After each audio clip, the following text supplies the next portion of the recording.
Eh bien, je pense qu'on s'est tous rendu compte que quelque chose d'étrange arrivait dans les océans quand ces créatures effrayantes ont commencé à apparaître. Un poisson avec un os en forme de bâton qui sort de sa tête, une créature qui ressemble à un tas de spaghettis, une crevette blanche de la taille de la main d'un adulte, un poisson avec des dents et des côtes qui brillent, un énorme coléoptère de la taille d'un chat, une méduse violette qui ressemble à de la lave… Ouais. Certains les appellent des monstres. D'autres sont persuadés qu'ils viennent d'une autre planète. Heureusement, les scientifiques ont vite calmé l'esprit des gens. Ces créatures sont juste des habitants des profondeurs de la mer et ont toujours vécu ici. Quelque chose les a forcés à remonter à la surface. Nous sommes dans l'océan Atlantique le long des côtes de l'Antarctique et un navire de recherche a des ennuis. Un bloc de glace se détache d'un grand iceberg et tombe sur le pont du navire. Avec des températures en dessous de zéro, l'eau glacée et une tempête imminente, il n'y a presque aucune chance de s'en sortir. Attendre les secouristes est impossible. Il faudrait des jours avant qu'ils ne les retrouvent. Plusieurs membres de l'équipage tombent par-dessus bord et découvrent que l'eau est bizarre. Elle est chaude. Grâce à cela, l'équipage arrive à tenir le coup bien plus longtemps et ils sont finalement secourus. Tous les océans commencent à se réchauffer. Normalement, l'eau se réchauffe très lentement grâce à différents acteurs externes comme le soleil, les gaz à effet de serre et ce genre de choses. Même une petite augmentation de la température signifie de gros problèmes. Mais là, l'océan se réchauffe rapidement et cela vient de l'intérieur, du fond. Les scientifiques envoient un de ces engins de recherche pour descendre en eau profonde, un véhicule qui peut supporter des températures et des pressions élevées. Plus il descend, moins il voit d'organismes vivants nager dans les parages. En arrivant près du fond, l'eau devient très chaude. Les scientifiques repèrent une fissure dans la croûte terrestre. C'est comme un volcan mais plus plat. L'onde chaude qui vient du noyau terrestre se déverse et chauffe l'océan. Vivre ici en bas devient rapidement impossible. Alors toutes les créatures effrayantes des profondeurs commencent à remonter à la surface. Les océans du monde sont encore un mystère pour nous. Quels que soient les animaux inconnus qui se cachaient dans ces profondeurs, ils nagent tous vers la surface maintenant. Des calamars géants de la taille d'un autobus apparaissent de nulle part et attaquent les navires. Le mythe du kraken ne semble plus aussi fou maintenant. Les océanographes découvrent chaque jour de nouvelles espèces d'animaux. Mais l'eau chaude n'est pas la seule chose qui force tous ces êtres à sortir de l'obscurité. Il n'y a plus assez d'oxygène dans l'océan, car l'eau chaude contient beaucoup moins d'oxygène que l'eau froide. De même que les monstres des profondeurs, des centaines de milliers de baleines, dauphins, requins et poissons ordinaires nagent vers la surface. Toute cette vie des profondeurs flotte près des côtes pour atteindre ce précieux oxygène. Les gens ne peuvent plus mettre les pieds sur la plage, du moins pas dans l'eau. Qui oserait se baigner dans la mer s'il y a une chance de rencontrer un énorme calamar ou un requin affamé? Les crabes et les tortues débarquent sur la plage. La guerre pour la nourriture commence entre toutes les créatures marines. Les gens ne restent pas assis à regarder, la pêche explose. Bien sûr, pêcher de cette manière ne peut pas durer éternellement. L'eau chaude s'évapore rapidement à la surface des océans. La gigantesque quantité de vapeur d'eau se transforme en énormes nuages de pluie. Le vent pousse ces nuages vers l'intérieur des terres et des énormes pluies commencent à tomber partout sur les villes et les villages. Il a plu toute la journée. Une puissante rivière d'eau coule dans la rue devant ton appartement, emportant avec elle voitures, boîtes aux lettres et ordures. Tu es le genre de personne qui voit le verre à moitié plein, alors c'est l'heure du surf. Le lendemain, la pluie continue. Et la suivante aussi. Le rez-de-chaussée de chaque immeuble est sous l'eau. C'est comme un nouveau système d'égout. Cela signifie que les rues ne sont pas seulement remplies d'eau de pluie, c'est bien plus dégoûtant que ça. Heureusement, la pluie s'arrête enfin. L'eau recule lentement, mais une autre catastrophe se profile à l'horizon. Grâce à tout cet air chaud qui vient du réchauffement des océans, les tornades, les typhons et les ouragans deviennent un cauchemar quotidien. Des vents violents soufflent sur les toits et paralysent tout le trafic aérien.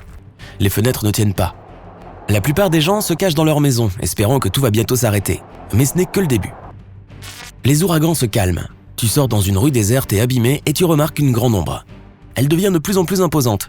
Tu te retournes et tu vois un mur géant d'eau. Un énorme tsunami s'abat sur toi. Tu cours à l'intérieur et tu te diriges vers ce qui reste du toit. Les gigantesques glaciers de l'Antarctique ont fondu à cause de la chaleur de l'océan. Les niveaux d'eau augmentent dans tous les pays du monde. D'énormes tsunamis se déclenchent partout, inondant les villes côtières de tous les continents. Le paysage de la planète change. Il y a des millions d'années, presque tous les déserts du monde se trouvaient en fait au fond des mers et des océans. Aujourd'hui, cela se produit à nouveau.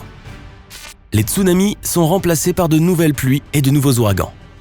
L'humanité commence à accepter que la vie sur Terre ne sera plus jamais la même. La plus grande migration d'humains de l'histoire est déjà en cours. Les mégalopoles inondées sont vides, savoir nager devient essentiel pour la survie. Toi et d'autres personnes parviennent à survivre sur de petites parcelles de terre, suffisamment loin de l'eau pour que les ouragans et les tsunamis ne soient pas si terribles. Certains s'installent dans les montagnes qui ressemblent maintenant à de petites îles entourées d'eau sans vie. La vie s'améliore peu à peu, on s'habitue aux pluies torrentielles et aux déplacements fréquents. Mais il y a un nouveau problème. Plus de la moitié de l'oxygène sur la planète provient des algues et du phytoplancton.